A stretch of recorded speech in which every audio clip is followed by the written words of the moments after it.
Hi, and welcome to the Arsenal Fans Focus podcast, where your opinions and your passions take center stage. Let's dive in. How you doing, Jake? Not too bad, mate. You okay? Yeah, not too bad, mate. Not too bad. Listen, what we're going to be talking about, first thing is going to be we're going to be talking about the fine that Arsenal got. Then we're going to be talking about how well did Arsenal play against Leicester? And the next thing we're going to be talking about is, do we think Raheem has lost it, or where's his confidence gone? Then we're going to be talking about the players, the ratings on a game against Leicester. And the last thing I'm going to be talking about is has Arsenal found their man up front? That's what we're going to be talking about. So, give me a sec. Who's coming in? Hello, mate. How you doing? You all right? Yeah, I'm all right. Can you hear me? Yep, I can hear you, mate. Jay? Yes, mate. You okay? Yeah. Well, let me just plug in my PC. Yeah, so this is the things we're going to be talking about today. And so I'll tell you what let's dive straight in. I'm going to ask you, Jake, what did you think? What do you think about the fine? What do you think about the Arsenal getting fined by the FA for 65,000? I think it's an absolute joke. So we've been fined for a decision that was wrong. So I don't quite understand that, and I didn't feel like our players overreacted too much. Like, no one was really shouting in his face. They've just approached the referee from the replays I've seen, or from watching it live. And I think it's just a way of getting back at us because the decision got overturned. And it's just a way them going, yo, you're not getting away with that scot-free. You're gonna have you're gonna have to pay for it somehow, and they've done it like that. But I can't believe it. I think it's an absolute joke. I don't know if we can appeal it, but I don't think we will. I think we'll just take it on the chin. But I heard from my son plays football, not at any high level or anything, but one of the other dads there is a referee, FA referee, and he does like the line for like League One, League Two games. Yeah. And he was telling me that Howard Webb was doing everything in his power to keep that as a red card. Well, obviously, they couldn't when it's gone to that independent body. So I think this is part of it, of going, okay, you got away with that decision, but we're going to get you with the surrounding the referee. But yeah, I think it's an absolute joke. You can't fine us for a decision that I don't think we've gone over the top with it. And that's been proven to be a wrong decision. I just think it's a joke. The whole process and the refereeing standards separate to just this issue. I just think it's terrible at the minute. Do you think it's a reaction because of what Michael Oliver apparently supposed to have gone through on social media? Yeah, but it's so funny because when after that happened, then the other referee that got done saying about, what's his name? Is it David Coote? Yeah. All that information came out saying about that came out the week after, so that whatever happened on the Saturday, and then on the Monday, all this referee to go alongside the Michael Oliver abuse was this David Coote story that's come out again about the obviously referees getting abused. Obviously, if he was to come out gay, how much abuse he would get. So I just find that was good timing as well from the referees as well. But they're out to get us, but we've got to play clever. 100% they're out to get us. But what did they expect the Arsenal players to do when they saw a shambolic decision like that? What did they expect the Arsenal players to do? Were they supposed to pull their hands up and say, "Well done, referee, Michael Oliver, great decision"? I mean, or were they just supposed to just walk away from it? Anyone, any team, and most teams who get them sort of decisions will do that sort of reaction. It wasn't over the top at all. I just think it was like a natural reaction. And as I said, I think most of them ran up to him with their arms behind their back. It wasn't like they were shoving their arms in their face, giving it to the referee. Yeah. But it's just a reaction because they couldn't sting us with the red card. That is there. I think it's there in black and white. It's just it's mind-boggling, isn't it? What do you reckon? What do you reckon, Harley? Honestly, I feel like in the past, Arsenal were the team that had the most red cards this season, and the majority of them, I think we've had 6 handed out to us, if I'm right, and the majority of them, I think 4 of them were Michael Oliver, and I feel like the social media's had an impact on that as well. Like I've read on social media that he hates Arsenal because they beat Newcastle like early I've read that before I was somewhere as born. well. I read somewhere about that. Yeah, and it's like he hates Arsenal, and like he just wants to ruin their, like, I don't know how to say it, like he just wants to ruin them really. He doesn't really care about the football rules. He just like, yeah, he'll give any opportunity to piss us off. Yeah. I mean, it's crazy. I mean, I don't know if you guys read some of the reports that they come out with. It's when you read some of the reports, it's like because they failed to control their players. Yeah, there's so many more examples that you can see. Well, it takes 2 minutes on Arsenal Twitter for someone to clip it up of other situations where Man City players or I can't remember the other team. It might have been Newcastle was surrounding the referee. Yeah, just nothing at all. Look how many times. You can call them out, like you said. You call that Manchester City. How many times they surround the referees? All right. How many times you've seen like you said, Newcastle surround them. Tottenham's players surround referees. But when it comes to Arsenal, it's like they want to make an example. There you go. So that's bang on. So that's what I think.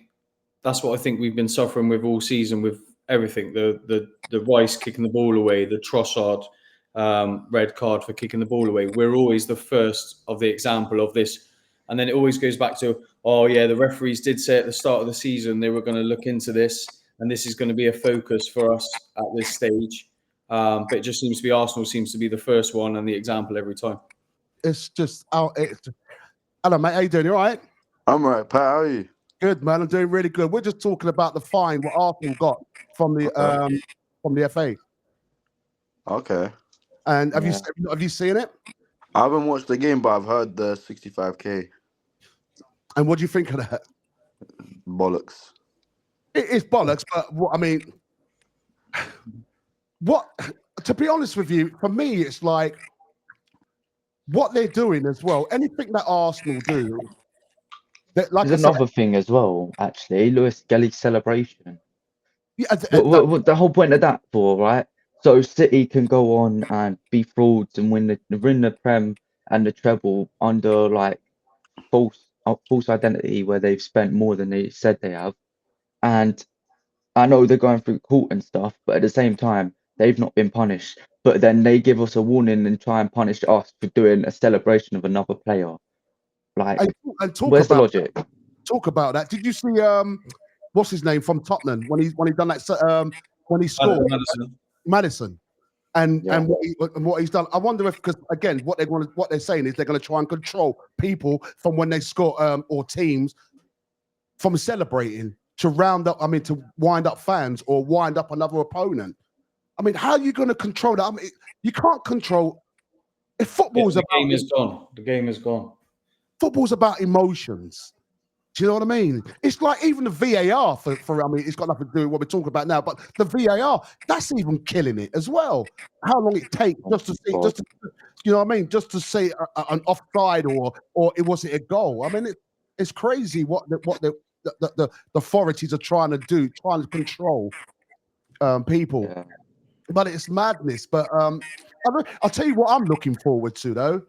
The Liverpool and the Everton game. That's already gone. No, I know that's gone. But what I'm saying is, I'm talking about the aftermath. I mean, the big fights, the big. You know what I mean? I want to see. So if Arsenal got what? Arsenal got 65,000 for that. I mean, they must get what? What do you think they'll get? $1 million? Nothing, because they're winning. Simple as that.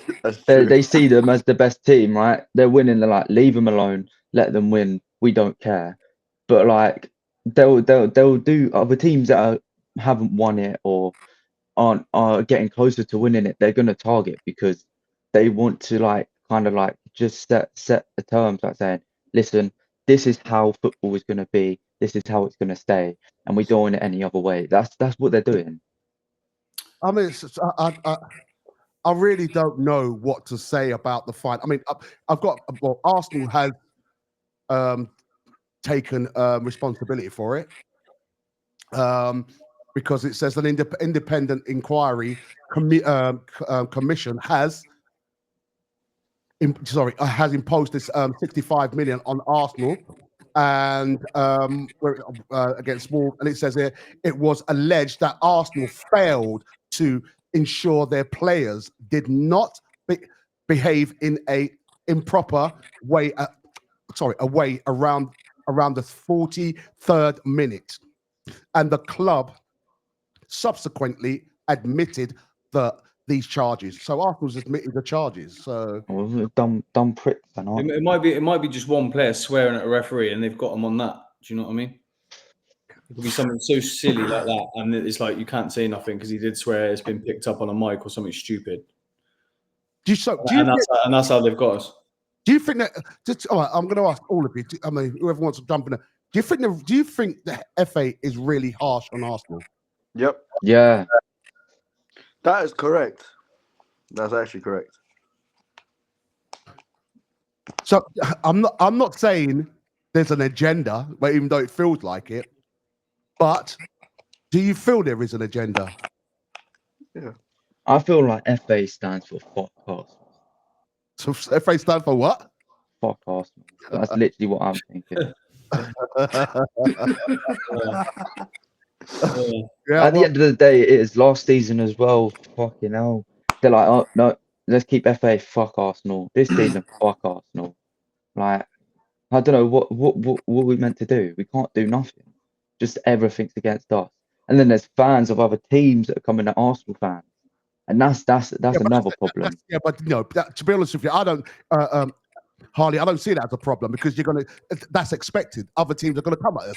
We're going to expect that. Do you know what I mean? So I don't see it as a problem. I mean, I'm against whatever team. There's quite a number of teams that I'm against. I mean, like Tottenham, I'm against. I mean, Manchester United. I mean, who else is there? I'm not. Well, mind you, they're my two biggest, if I'm totally honest.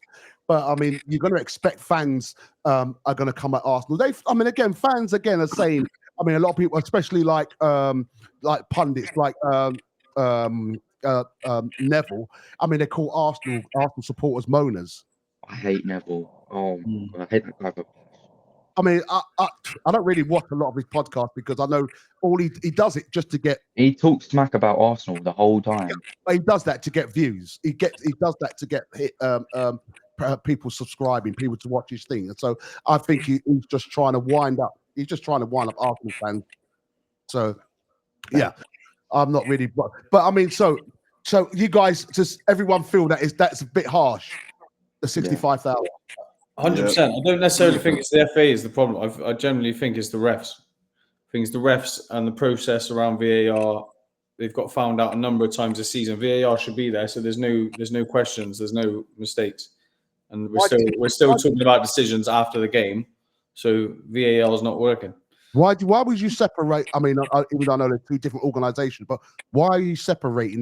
That's the interesting observation there. Why are you separating? I just think you've got your group of refs all up in the northwest, and there's been that little boys' club since the Prem's been around, and they've always had a disdain for Arsenal, but. You've got to play the game. You've got to play the game. We can't be. This is why this is a bit of a joke with this. There was near enough no reaction or overreaction after the Lewis Skelly red card. So it was just they're just making an example out of us again. Totally agree. And it's. I mean, again. I mean, I'm not sure if you guys can see that. I mean, see the photo on it. All right. I mean, it's just. I don't know what they expected, to be honest with you, that what Arsenal players were supposed to do. I mean, and the thing about no one swore at the referee. No. Do you know what I mean? What got me, to be honest with you, with that, all right? Why didn't Michael Oliver literally go over to the monitor and have a look and see and say, look, you know, maybe I've made a mistake. Maybe I've been a bit harsh. Maybe it should have just been a yellow card.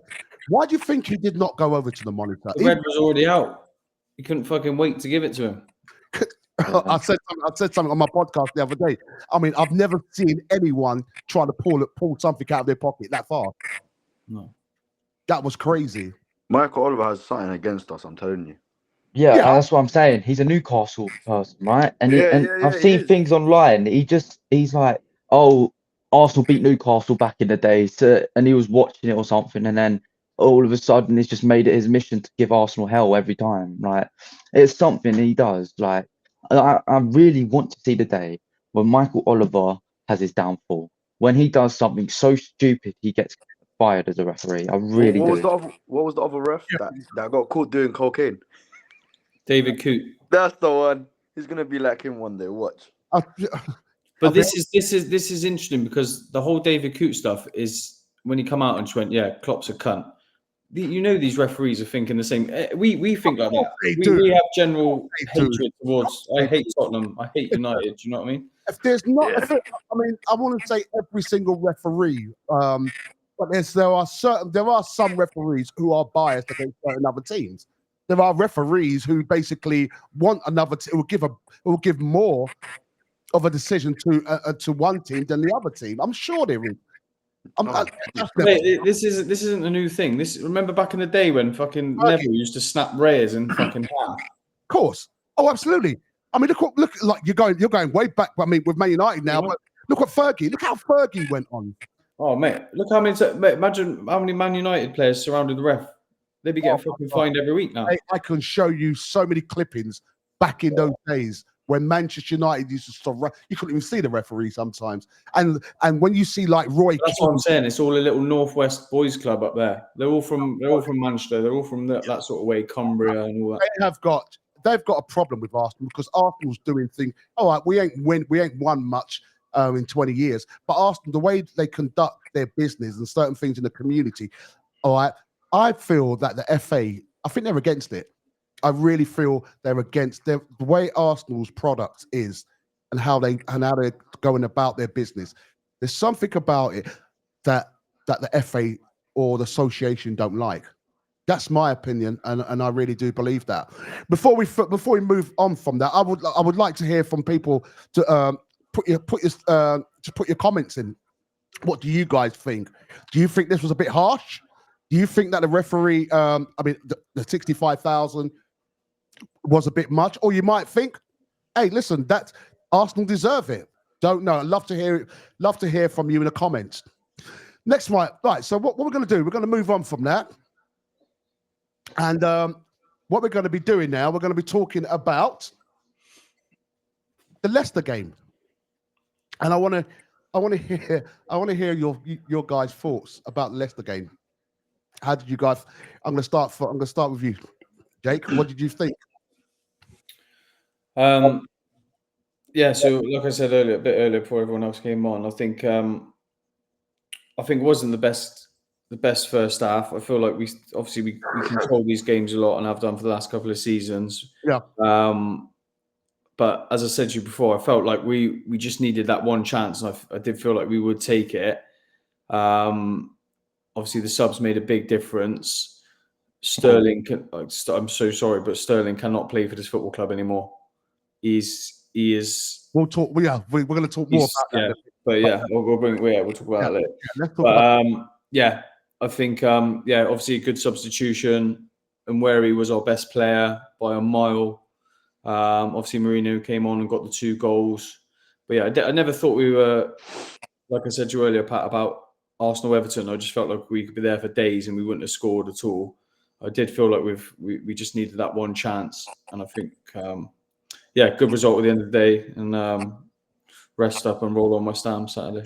How did you feel about the first half? I mean, when you was watching, what was you thinking? What did you think? Oh my God, that we.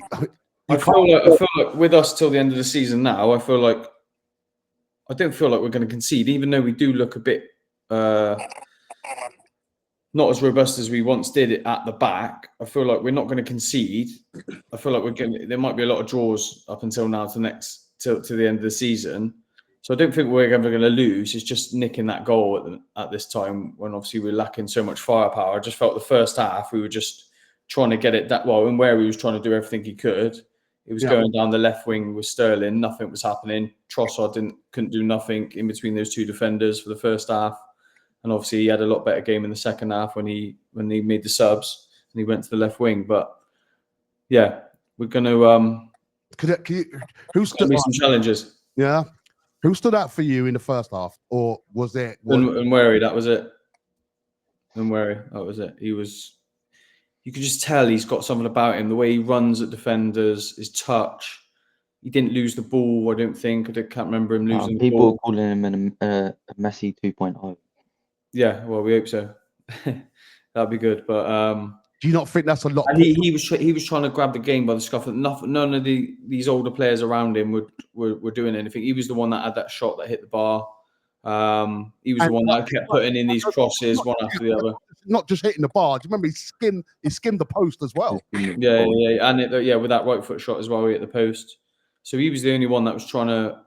Well, we could get anything out of until he made those subs. But first half we struggled, but I've just felt like we are knackered, and there's going to be games where they're just going to sit, like Leicester are fighting for their lives. They're going to sit behind the ball, even though they did come out and play a little bit. I think we were a bit more successful in the second half when they did. But yeah, it's going to be hard work. It's going to be hard work to the end of the season.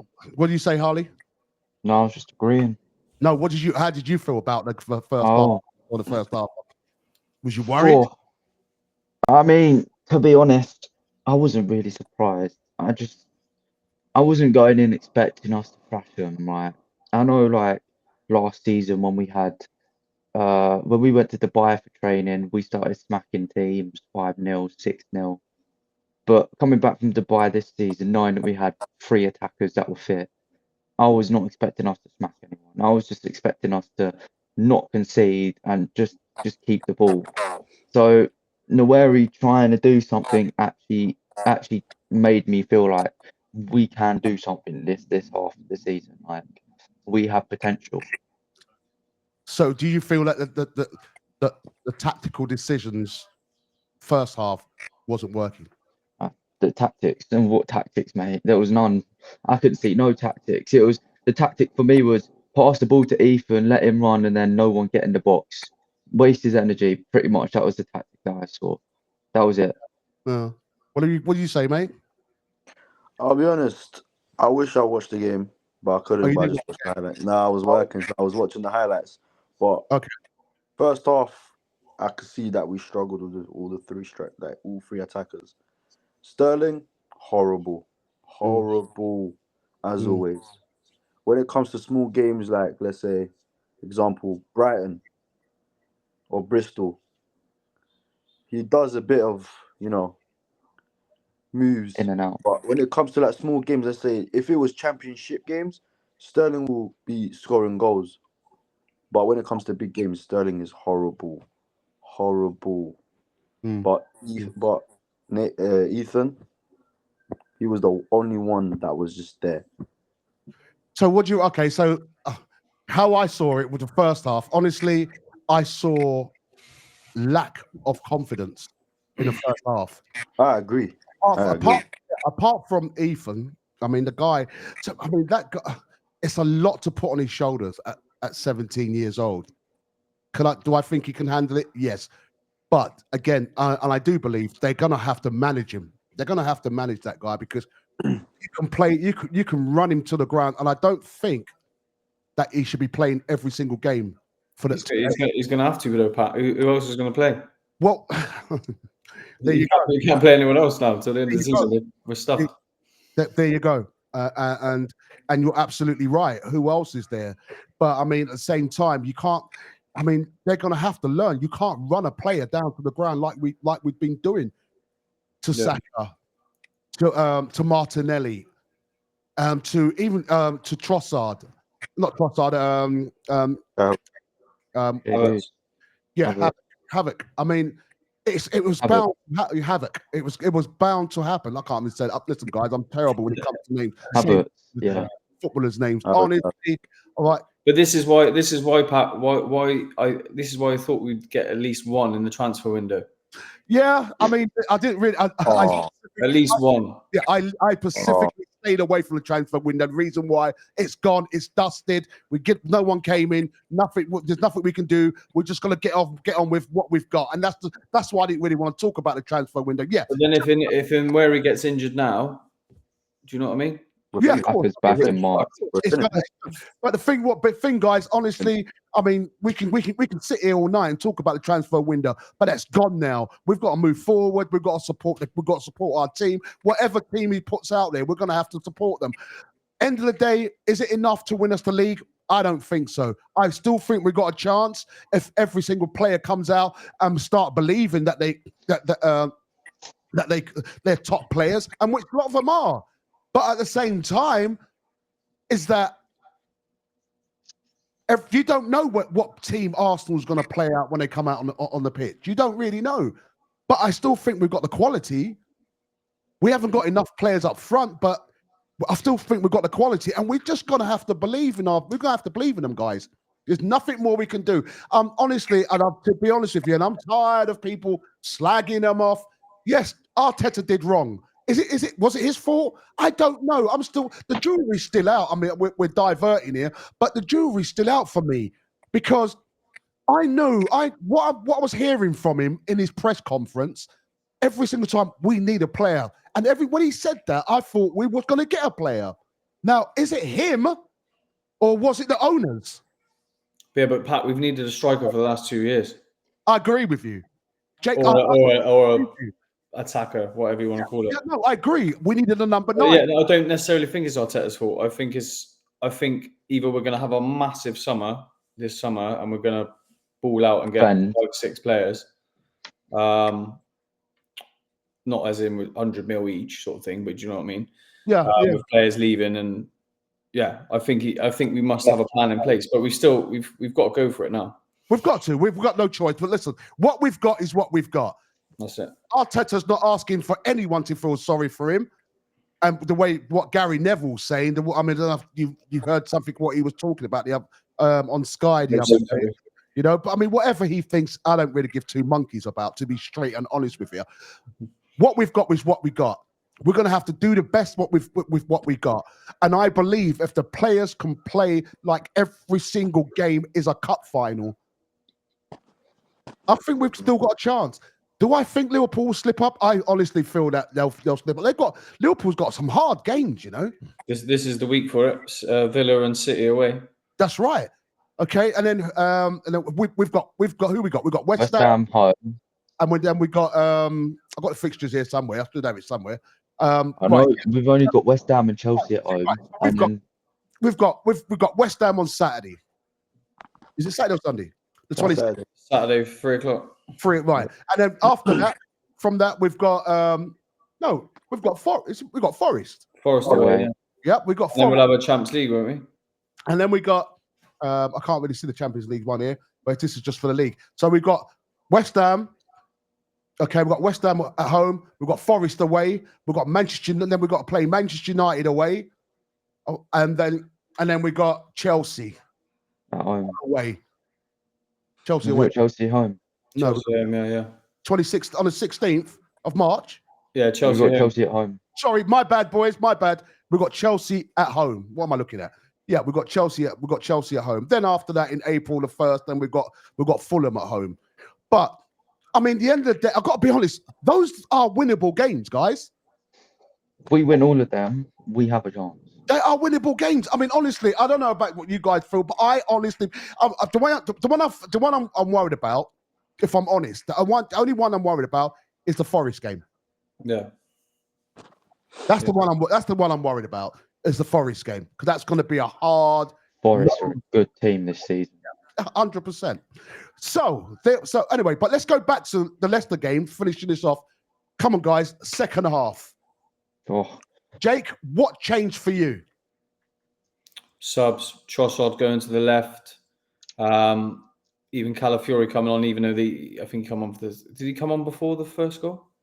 I think Calafiori coming off. Lewis Kelly played out of his skin, but he looked tired. You could tell he was knackered even after he made that challenge, which was a great challenge. Oh, beautiful. But yeah, Trossard on the left and Merino going up top, and then Nwaneri just doing the business. Now, right. Mikel, talking about a CDM up front.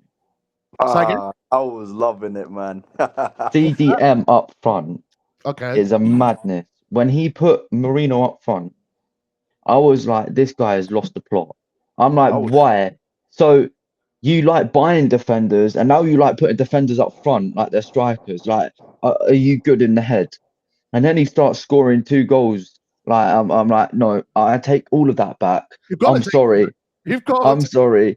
He scored 2 beautiful goals, like an actual number 9 should. He was making runs like they should, and like he had the wingers doing their jobs and pinging in the balls. Like they gave Leicester hell in the second half because we actually had someone working as a number 9, and that shows that Arsenal can do it. He took those goals. If Haaland scored those goals, you wouldn't even bat an eyelid. There was that sort of quality. You would not. That's true. That's true. It's not that he scored them, but it's the way he took them with confidence. Do you know what I mean? That header that he's oh my God, that's a striker's header. But he's done that for Spain, to be fair. So, and he's done that against Liverpool as well. So he has got that in his locker. But Arteta and Merino probably have that Spanish connection, which is like, honestly, the bond is stronger and they can connect, and like he can listen and understand fully what he needs to do. A CDM up front is just baffling to me, but it works. Okay, well, I'm going to ask you then. Should he start up front for the West Ham game? Yeah. 155%. You say yeah. 100%. 100%. You should start. So you don't think that he should give Sterling another go up front? If Sterling plays again, I am leaving the North Bank and I'm sitting outside. You know, that's a bit harsh, geezer, isn't it? That's a little bit harsh, mate. It's not just. I'm sorry, but we're paying Sterling 100. We're paying Sterling 150,000 a week just for him to stand there, dribble the ball and lose it, and then complain that he lost the ball when it was his own fault. I'm sorry, but I'm not having it. If I'm in the North Bank and he's playing, I'm shouting Sterling shit right at his face when he runs up to the North Bank. I'm sorry, it's I can't deal with that guy anymore. All right, what if he scores 2 goals? I don't give 2 fucks. You was. I'll be like, he's a tapping merchant because he does it for England. He's a tapping merchant. What if he scores a hat trick? I don't care if he taps it in with his arse, his legs, his mouth, his lips.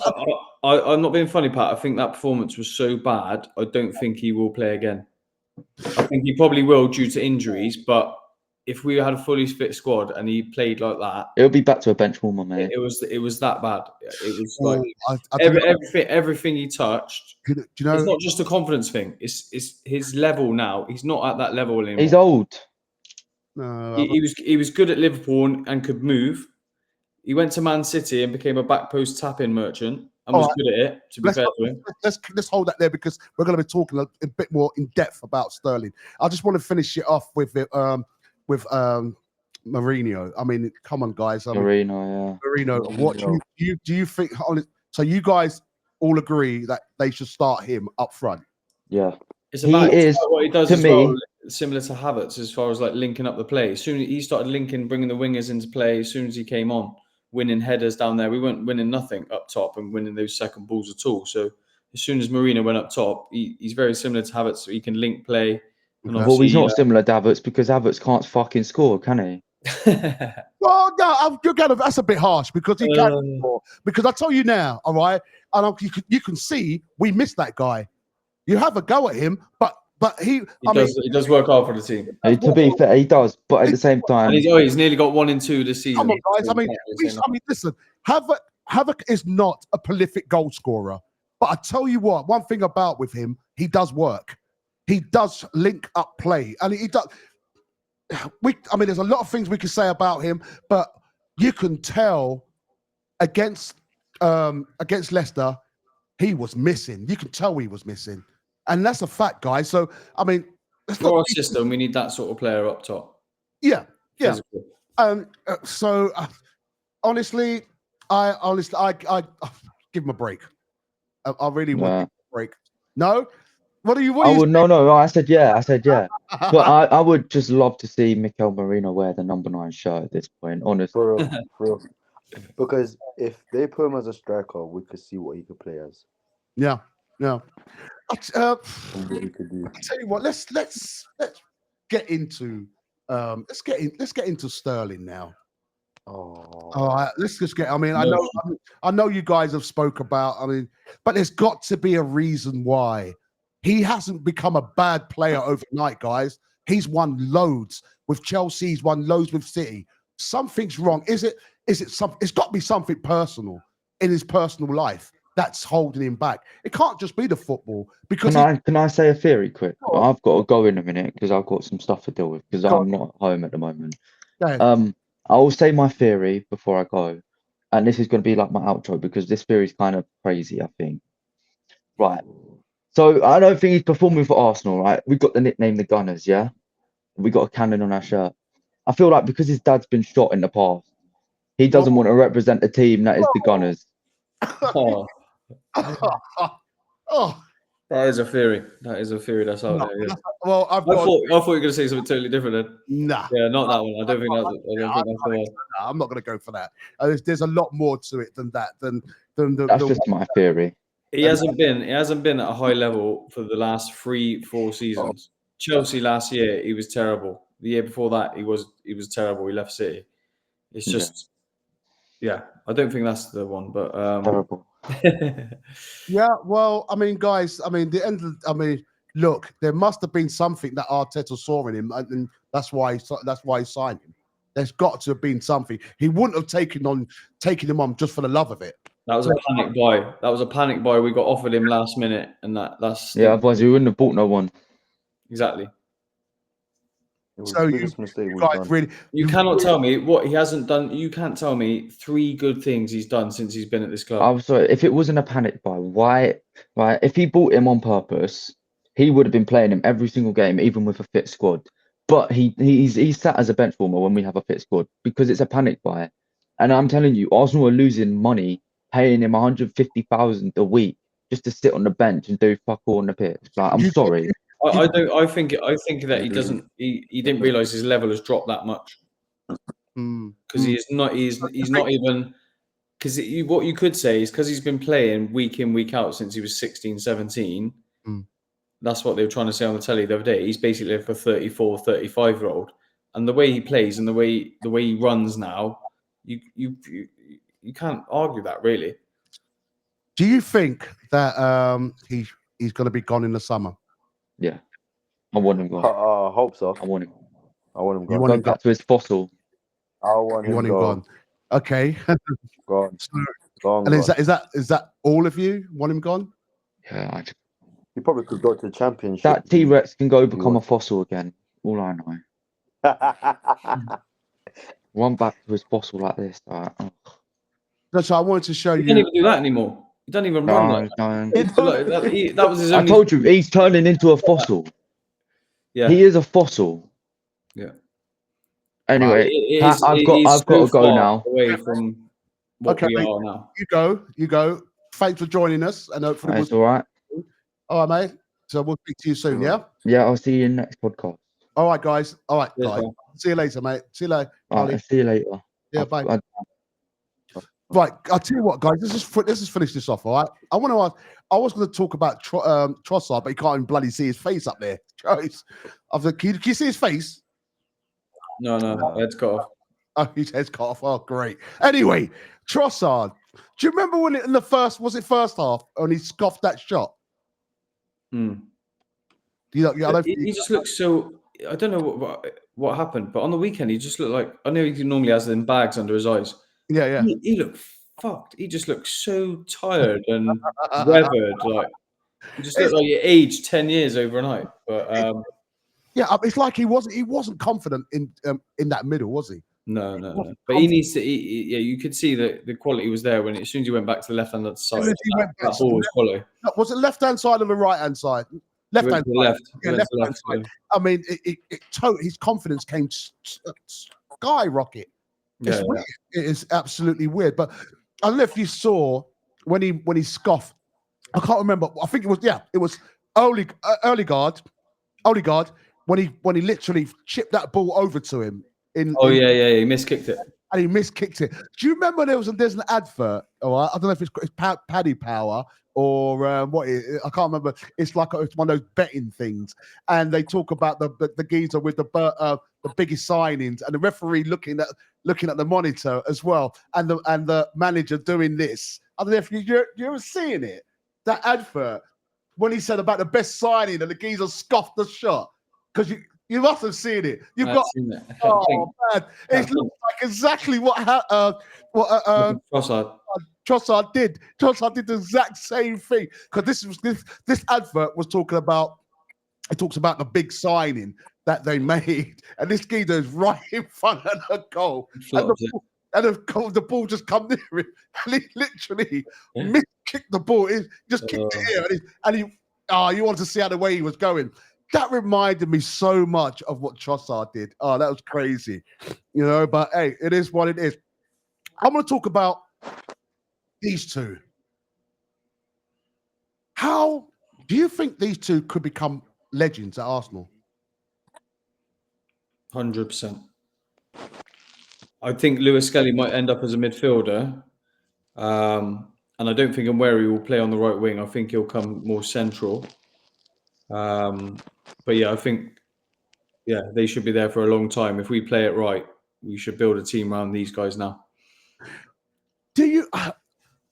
To be honest, when I was watching that match, okay, not only the way he was taking on players, the way he was being creative, the way he was so skillful. The way he's not afraid to take on a player. I mean, I think with these two as well, it's like both of them have no fear. They don't care who you are, what you've done in the game. It's like they are playing on the field on a Saturday morning. Do you know what I mean? They just don't care who you are. I'm going to take Lewis Skelly. The way he takes on players, he hardly loses the ball. His passing, like just everything you want in a player is in Lewis Skelly.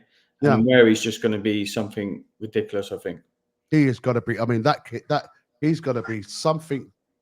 I think you put him behind the striker.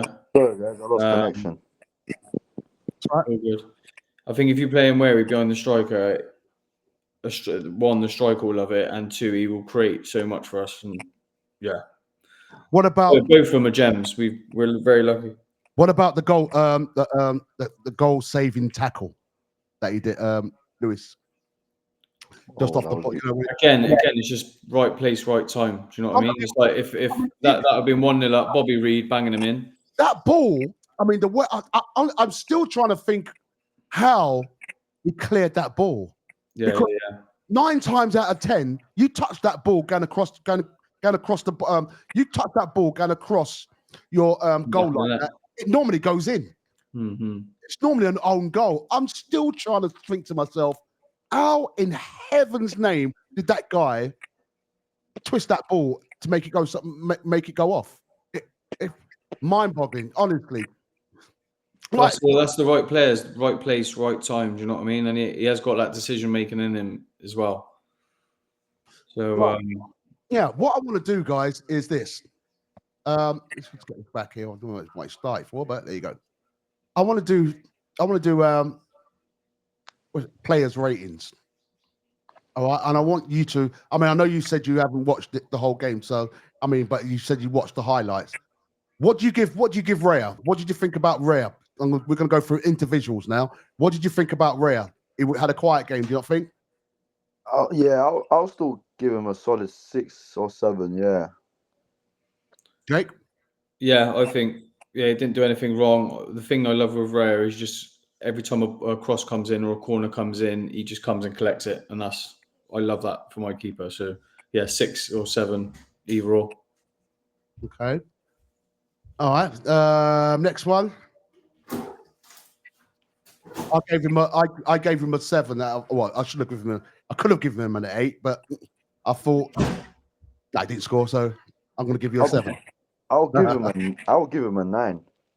You give him a 9. I'll give him a 9. What? Honest Over? opinion. Hang on. Over? You give him a 9 over over Ethan, and you'll give him a 9 over the goal scorer.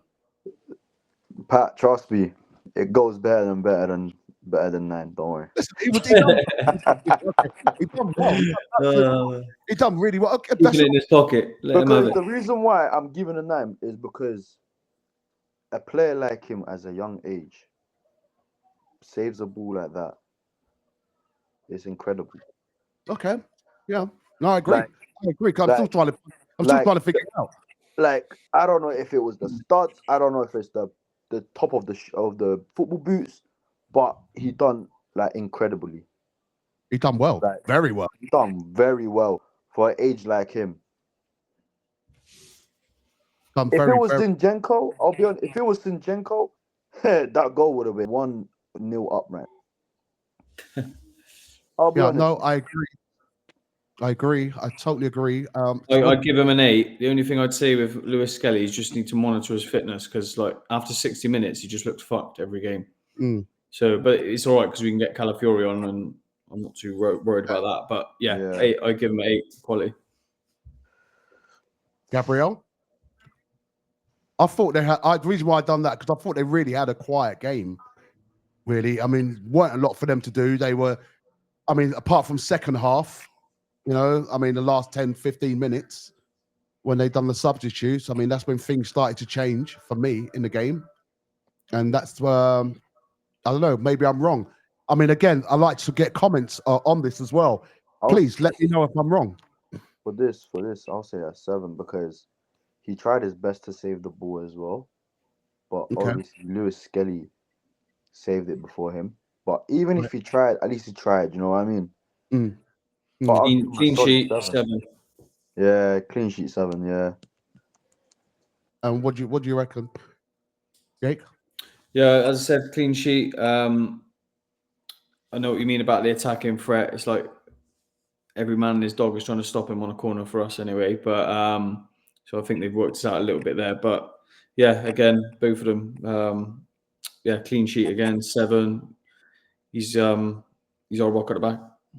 Okay. I'm going to start with you again, Jake, first. Same again, clean sheet. I would have given him a 7. Dealt with Vardy well, even though he's 38 and finished. But yeah, he just did his job. Consistent again. And what do you reckon? I'll say 7 as well. 7. Looks like I'm being totally unfair to my boys then, aren't I? I just thought it was just a really quiet game, nothing to really shout about. I never really had any threats, especially in the first half, and so there wasn't a lot for me to say. I mean, about it really, to be honest with you. But okay, so you guys give it a 7, okay? And next one, Timber. Baller. Absolute workhorse. What I like about this guy, where he just runs on the right side to make like a little side attack. Yeah. He runs everywhere. He gives the how do I explain to you? Like, when it comes to attacking, he's there. He knows his moves. He's better than Zinchenko. I'm sorry. 100%. Yeah. Way. No, I agree with that. Yeah, a whole level above. Totally agree with that. I love the way he linked up with Nathan to get that goal. Exactly. But I'll give him an 8, honestly, because what he does is incredible. Okay. Yeah, I would agree. I just think he's an absolute workhorse up and down that wing, and defensively so assured, passing's on point. If he does lose the ball, he gets it back straight away. But I'll take you on that because I remember he did lose the ball, and they went on goal, and he didn't track back. No, he was fucked. Yeah, I remember that. I remember he was like someone shot him. That's right. He looked absolutely jaded. He looked really tired. Yeah. Stuff, but luckily, it was a crap shot anyway. That's why we need Ben White to come back in and give him a bit of a rest because he has been playing ever since that injury he had. He has been playing non-stop pretty much while Ben White's been out. So he's due a rest as well, I'd say. Yeah, no, I mean, don't get me wrong. I think, yeah. So, sorry. All right. Partey. Even This one's a hard one for me because it's like he didn't really play well. He even came Partey's out. probably been our best player. Sorry? I think Partey's probably been one of our best players this season.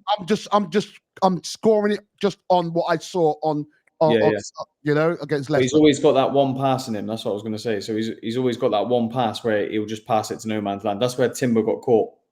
Yeah. And Timber was fucked running back because Partey gave the ball away that time. Yeah. But Partey did run back. I mean, I do remember that Partey did run back, and Partey was chasing him down. And like Timber was just, I thought, when I saw Timber when he gave the ball, I was thinking, no. So it's Partey that passed the ball to Timber and sold him short, and then that's why Partey ran back. Yep, you're right. You're absolutely right. But yeah, he is. I do like him. It's just shit. I don't think he'll be here next season, but I don't think he's going to be. He has played well this season generally, but yeah, he did give us. He has been one of our best players without a shadow of a doubt. He has been. So, but I don't think he's going to be here for next season. I really don't.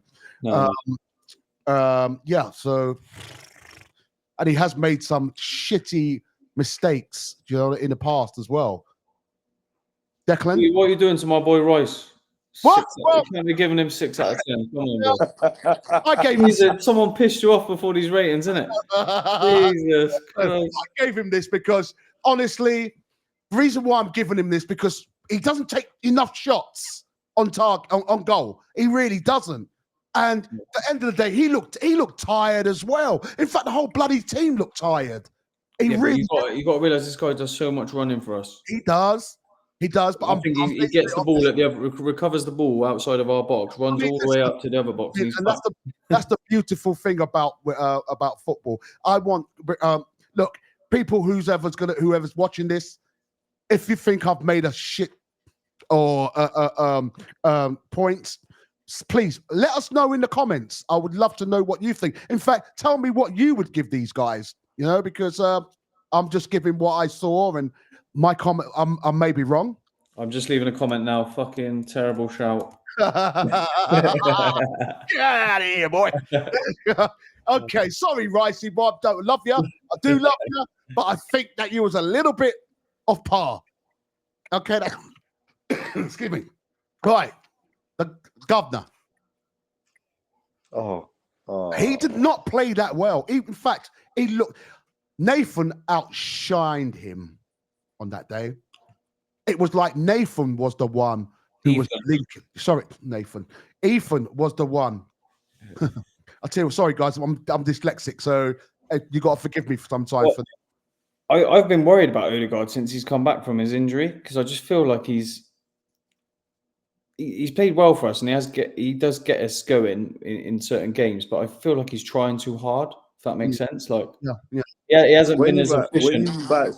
When you mean by trying hard, do you mean like he takes his time just to pass the ball? He's like overthinking it, or he's trying to make the perfect pass, or he's trying too hard to score. Like even before his penalty miss at what was it, United? Yeah, I just felt like he's trying to do it too much. Just play your simple stuff, and your game will come back to you. Do you know what I mean? I mean, you say. He's trying too hard to score. Do you know he had a chance? I can't remember who the Leicester player that who was running with him, but he was running on the edge of their penalty area, and he had a chance to take a shot, but it was like he never had the confidence in doing it, so he would rather pass it. Listen, there's a few Arsenal players like that. You've got Clive. Havoc, he's down. He's not confident in shooting. You've got Trossard. Now Trossard does shoot, I admit, but 95% of his shots, when you see it in the penalty area, it always hits the defender. It never goes just over the bar or just near the post or anything. It always when he shoots, it always hits a defender. I want to know one thing. Does these guys practice taking shots outside the penalty area? Or is it just about tippy-tappy football until you get as near to the goal as possible? You with me? Because Arsenal's players, Never, very rarely, apart from Rice, apart from Partey, never really. Or Ethan, very rarely take shots outside the penalty area. I think the way we play and the way we set up limits. I think we're always set up to run like either Saka or Trossard will go down the line, and they're either going to chip it in, try and get the corner, or set it back for like a tap in outside the 6-yard box or at the edge of the box. I don't think we're set up for like the way we play for. Well, we should be actually. I'm chatting bollocks there because how much time we're playing in those spaces just outside the box, we should be having more shots. We should do. Oh, I reckon if we had more shots, I think honestly we'll win more games. Well, I think Man City's a good example of that because obviously Partey scored outside the box. Lewis Skelly drove into the box and took a shot. That's right. But yeah, not many other games we are. But Rice has got a good shot, and then Partey has always got a top binner after missing 30 in a row. But yeah, we should be taking more shots. Even with like Calafiori at the edge of the box now, he's a different option. Okay, so what do you give him for that game? For that game, forget everything else. Odegaard. Yeah. Again, he's not as influential as he has been, so 6 is probably fair. Okay. All right. Cool. Mine all right. is that 5. 5. Okay. Trossard. Now, I've got to be honest, the reason why I gave it to him because he did, even though he flopped his line. I love that. Honestly, I need to find that advert to compare what he did. It's unbelievable. It looked exactly this. Well, not always exactly the same, but it just reminds me of it. And he done really well. I love the way when he crossed that ball, that low cross into the goal for Merino. I mean, that was brilliant. That's him again at his best when he's playing when he is playing on the left hand side. So yeah, I think he done well. So what do you reckon? Yeah, I think he played well. Again, first half was non-existent, but not necessarily his fault. Second half, obviously, when they made that sub, he shows what he can do. He's very good at keeping the ball on that left-hand side, and obviously the cross was good, and helps us on our way. But he'll have to start on the left for us because the other man will hopefully never play for us again. Oh, I don't know. I don't think he would. Oh, okay, no. Okay, guys. Well, we're gonna come to him eventually. So, I mean, he was poor. I've got to admit, for me, when he even 5 is generous. Well, no. You've been too generous, Pat. Honestly, with no, I wouldn't go for because I mean, look, he was poor. When he was going at a player, he never did any tricks. There was nothing about him. It was like he was just running into players. And even when he gets the ball, he holds onto the ball too long. He wants to take that shot. He's desperate to score. You can see it, guys. He's trying, but there's something blocking him. There's something about him that's not right. And Mikel, it's down to our manager to figure out what that is, and it's down to him to let the manager know what's going on inside his head. I don't think you can get the best out of him because the best of him isn't there anymore. Yeah. He is honestly. It's like he's turned up to a football match, has had no preseason, has never played football before, and he's just turned up and been thrown on the pitch. That's how it looks and feels to me. And it shouldn't be like that when he's been playing at the top level for years and years and years and years. But it's like as soon as he gets the ball, it's just like you can tell it. He's just worried. Like he can't. He just feels like the decisions he's going to fuck it up before he's even done it. Do you know what I mean? Yep. There's something going on with him, and I'd love to put my finger on it. And he knows what it is, and hopefully, is he telling Arteta? Is he telling the manager? I don't know. What can you say, Pat? He's not going to go to the manager and go, "Oh, I'm shit now." Like, no, he's not going to do that. Not play me anymore. But that's what it is. It's like I don't believe it's confidence. I don't think it is confidence. I just don't think he's that. I don't think he's that same player. I think it's confidence. I'll be honest. I'll be honest. I will change that number to 3. I'll give my reasons why as well. Yeah, go on. The reasons why I'm giving a 3 is because ever since he came to Arsenal. No, sorry, staying with this game. It's not about what happened before. Even for this game, regardless. I'm just saying in the whole total game, even for this game right now, he has been shit ever since he came. Sloppy performance. Like, they're just throwing him out there as an attacker, but he takes so much time to pass the ball, to do little skill moves, to go through the players. I don't see anything. Something is stopping him that's not making him confident. There is. I will give him a chance. Is it? I would give him a chance to see if he can improve after summer. But the thing is, if he's like this, I want him gone immediately. I mean, they've got to figure it out because you can't carry on with that. Okay. This is what I gave the man. So, what can I say? Came on for 10 minutes, 10, 15 minutes, and got 2 goals. I mean, is he the answer to us? I'm going to start calling you Mr. Generous. Why? Really? I mean, well, we didn't put a foot wrong, mate. That should be 10 or a 9 at least. Well, yeah, because he only came on for 10, 15 minutes. I'm going to give him that. But Pat, if he came for 10, 15 minutes, he done so much. He's bagged 2 goals. Minutes. He bagged 2 goals in 15 minutes. I mean, he's done his job. Yeah, well, he did his job. No, you're right. So he still got 10 out of 10 then. Is that what you're saying? That's what I'm saying. Yeah, 10 out of 10. Okay, you give him 10 out of 10. Jake, what would you have given him then? I would have given him a 9. You give him a 9. Okay, sorry, Mikel. No, it's just mild. Listen, mate. I can't lie. Did you guys see his celebration that he's done? I love that. I'll give that 10. Do you know why he done that celebration? Because of his father. Because of his dad in the Euros, isn't it? Yep. What do you mean? He does a celebration where he goes around the corner, flag because of his dad. Yeah, what? Sorry, what? Can you explain the story? I don't know the story. So his dad, when he used to play for Spain, he scored in the Euros. Right. And he went round the flag. So when Merino did it in the Euros, right, he copied what his dad did in the Euros. For everyone out there who didn't know that, now you know. Please, once again, leave a comment in the down below, and please subscribe. Also, ring that bell as well for notifications, and follow us in this channel because listen, we'd love to hear what you guys have got to say, and anyone who's got the best comments, we may even ask you to come on to our show. Anyway, moving on from him, and what we got here next.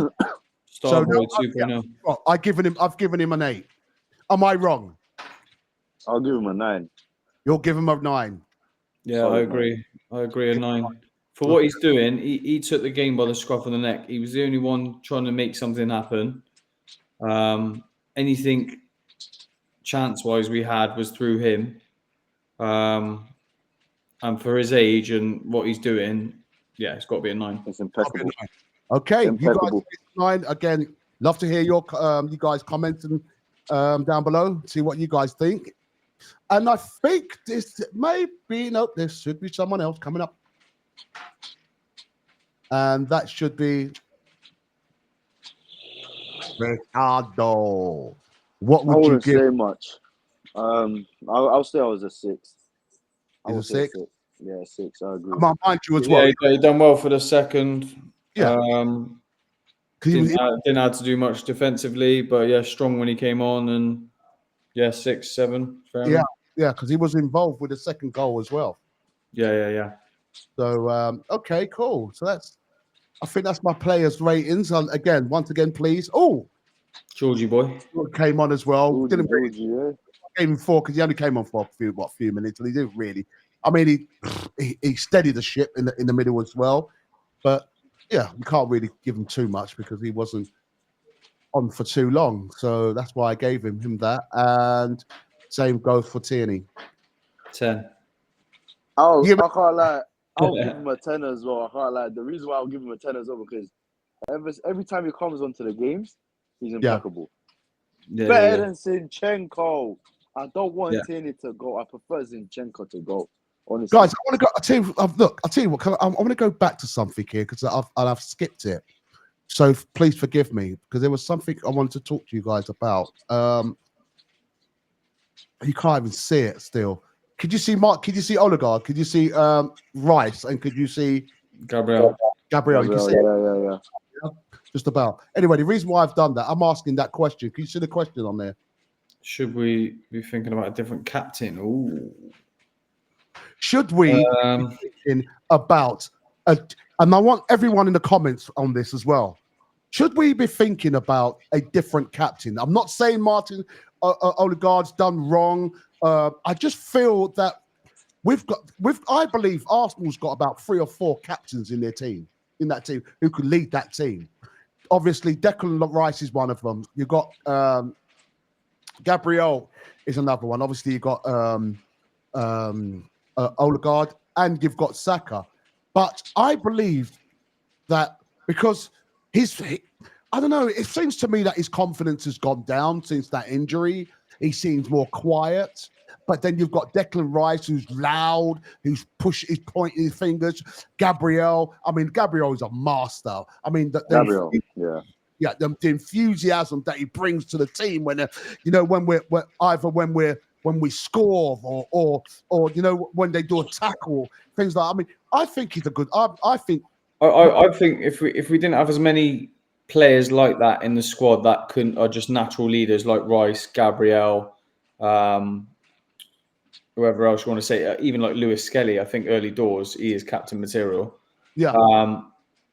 I think Odegaard's not your typical captain, what we think, old school, shouting, all this, that, the other. But I think his calmness and composure gets the best out of the other players. And I think it's better if Rice ain't the captain, so he can just carry on doing what he's doing. Gabriel's not the captain; he's just doing what he needs to do. And I think, even though it's a bit understated with the way Odegaard maybe comes across, I think he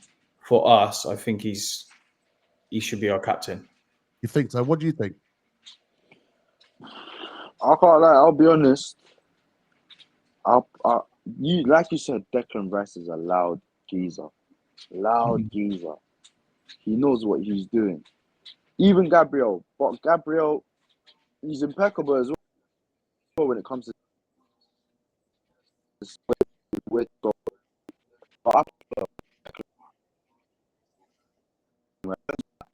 energy. Okay, we're losing you. I said Declan Rice had the energy to control the players. Okay. You know what I mean? But I think the way we play as well, sorry to cut you off, is like who's leading our press all the time? It's Odegaard. Do you know what I mean? He does lead from the front in that sort of way. Yeah. He gets us going. He's the one, when we're struggling to get on the ball, he's the one that drops deep, starts to get us going. So in that sort of way, he's our captain rather than getting everyone in the changing room shouting at them, blah, blah, blah, blah. But I think we're okay because everyone knows their place now. It's like, I think Rice is happy he's not the captain. He can just carry on, as I said before, and just crack on and do his job.